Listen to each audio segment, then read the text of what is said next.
दाखिला वजीर साहब यहां पर नहीं रुके, बल्कि उन्होंने साफ कर दिया कि हमने जम्मू कश्मीर के अंदर हालात को बदल दिया है। हालात बदलने का इशारा उन्होंने ये साफ करते हुए कहा कि G20 का इजलास हो, तरक्याती मंजरनामा हो या सियासी पैमाने पर बात हो, हर जगह पर आजादी के साथ हर एक इंसान बोल रहा है, बात रख रहा है। उमर अब्दुल्ला के ट्वीट कि जमहूरियत का जनाजा जम्मू कश्मीर आते आते निकलता है, इस पर भी पलटवार कर वजीर दाखिला अमित शाह ने किया है।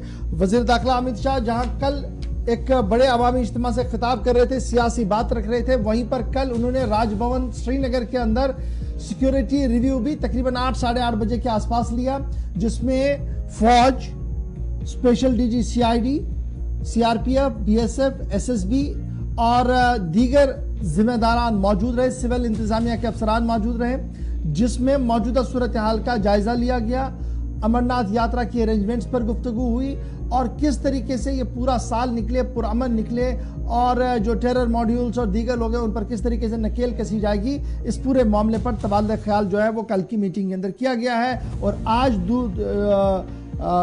दौरे का दूसरा दिन है और आज के दूसरे दिन में भी उम्मीद ये लगाई जा रही है कि जाते जाते वजीर दाखिला एक बार फिर सियासी बात करके जाए।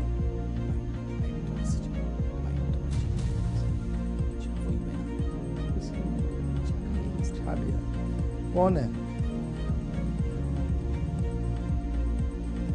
इस पर जरा गुफ्तगू करते हैं जी। नेशनल कॉन्फ्रेंस के तर्जुमान इमरान नबी डार साहब, कांग्रेस के तर्जुमान रविंदर शर्मा साहब, गुलाम हसन मीर साहब जम्मू कश्मीर अपनी पार्टी और डॉक्टर हरबख्श सिंह साहब हमारे साथ ज्वाइन कर चुके हैं। बहुत बहुत शुक्रिया जी आप सबका ज्वाइन करने के लिए। इमरान, सबसे पहले आपके पास आऊंगा क्योंकि उमर अब्दुल्ला साहब का ट्वीट आया था जब 5 साल मुकम्मल हुए थे, तो उमर ने यह कहा था कि जमहूरियत अच्छी है जी, हर जगह जमहूरियत है, लेकिन जम्मू कश्मीर आते आते ये जमहूरियत का जो दरवाजा है ये बंद हो जाता है। उस पर पलटवार कल किया गया दाखिला वजीर साहब की तरफ से, और ये जो एक फिगर दी गई 42,000 लोगों की मौत 1990 से लेकर आज तक, इसकी भी जिम्मेदारी कहीं ना कहीं फारूक अब्दुल्ला और महबूबा मुफ्ती पर डाली गई। देखिए, मुझे समझ नहीं आता है कि ये जो पॉलिटिक्स ऑफ कन्वीनियंस जिसको आप बोलेंगे, ये बीजेपी का एक ट्रेडमार्क है। अब इनको इस टाइम पे जब इनको अच्छा लगता है तब ये ब्लेम करते हैं पाकिस्तान को, जब इनको पॉलिटिक्स खेलनी होती है तब ये ब्लेम करते हैं नेशनल कॉन्फ्रेंस को। और आपको ये पूरा मालूम होगा कि नेशनल कॉन्फ्रेंस सबसे बड़ा विक्टिम रहा मिलिटेंसी का, जितनी भी पॉलिटिकल पार्टीज हैं, और जो हमारे हजारों की तादाद में हमारे नेशनल कॉन्फ्रेंस के वर्करों को, हमारे नेशनल कॉन्फ्रेंस के लीडरों को शहीद किया गया पिछले 30 सालों में। और अगर आप तादाद देखेंगे, मुझे लगता है सिक्योरिटी फोर्सेस के बाद सबसे ज्यादा जो किलिंग्स हुई है वो नेशनल कॉन्फ्रेंस की हुई है। तो हमको किसी की सर्टिफिकेट की जरूरत नहीं है। और ये मुझे समझ नहीं आ रहा होम मिनिस्टर ऐसा क्यों बोल रहे हैं, बट क्लियरली लगता है कि इस टाइम पे वो पॉलिटिक्स खेल रहे हैं। देखिए, जब पुलवामा होता है तो पुलवामा किसके टाइम पे हुआ, मैं पॉलिटिक्स नहीं करना चाहता हूँ, बट अब इन्होंने फैक्ट्स लाए हैं, तो let us bring facts to the table. Pulwama हुआ जब बीजेपी की दौरे हुकूमत हुई। अभी पुंछ का जो इशू हुआ वो भी बीजेपी की हुकूमत में हुई। माइनॉरिटीज को टारगेटेड किलिंग की गई, वो बीजेपी की हुकूमत में हुई।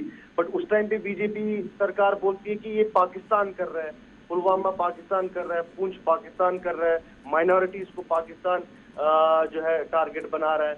बट बाकी किलिंग जो हमारी दौरे हुकूमत में हुई, उस टाइम पे क्लीन चिट दी जाती है पाकिस्तान को, और उस टाइम पे जो है पॉलिटिक्स खेली जाती है, और अनफॉर्चुनेटली उस पॉलिटिकल पार्टी को टारगेट किया जाता है जो कि एक बिगेस्ट विक्टिम रही है मिलिटेंसी की। तो ये जो कल का स्टेटमेंट है बहुत ही अनफॉर्चुनेट है और कन्वीनियंट है, और दैट मतलब पॉलिटिक्स प्ले की जा रही है और कुछ नहीं। अच्छा, ये जो उमर साहब के ट्वीट पर भी कल वजीर दाखिला साहब बोले, उन्होंने कहा कि ये जो बात कही जा रही है, दरअसल उमर साहब को हिस्ट्री पढ़नी चाहिए, ये उनके वालिद साहब और उनके ग्रैंडफादर के दौर में हुआ था कि जमहूरियत का जनाजा निकला, जमहूरियत ख़त्म हुई, हमने तो जमहूरियत को पनपने दिया, फल फूलने दिया है जी 2019 के बाद।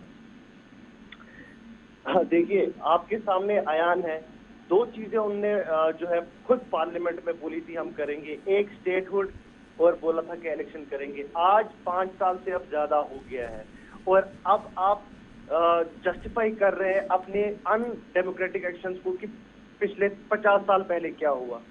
इसकी तो कोई जस्टिफिकेशन ही नहीं है।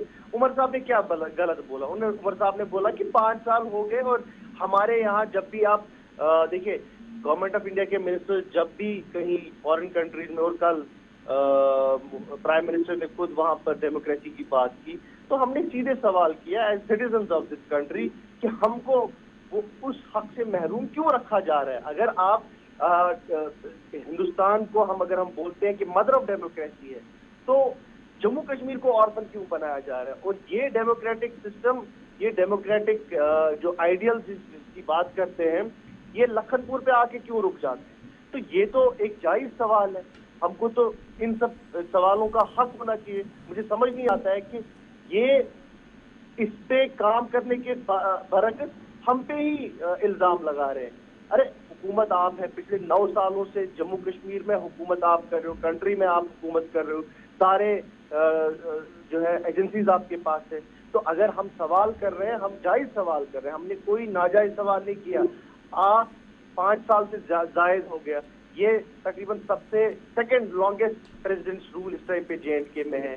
इससे पहले 90s में हुआ था, जब जो 5 साल और 9 महीने का हुआ था। तो अगर इसी हिसाब से चलता रहा तो मुझे लगता है हम वो रिकॉर्ड भी तोड़ देंगे। तो हमने कौन सा गलत सवाल पूछा?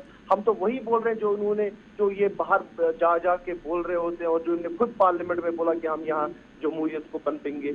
और मुझे एक चीज समझ नहीं आती है कि इनको प्रॉब्लम क्या है लेजिस्लेटिव असेंबली होने से। अगर ये एक कॉन्स्टिट्यूशन का एक हिस्सा है, it's an important tyre of our democratic system, अगर आपको इस लेजिस्लेटिव असेंबली को खत्म करना है तो बाकी कंट्रीज में, बाकी स्टेट्स में भी खत्म करिए।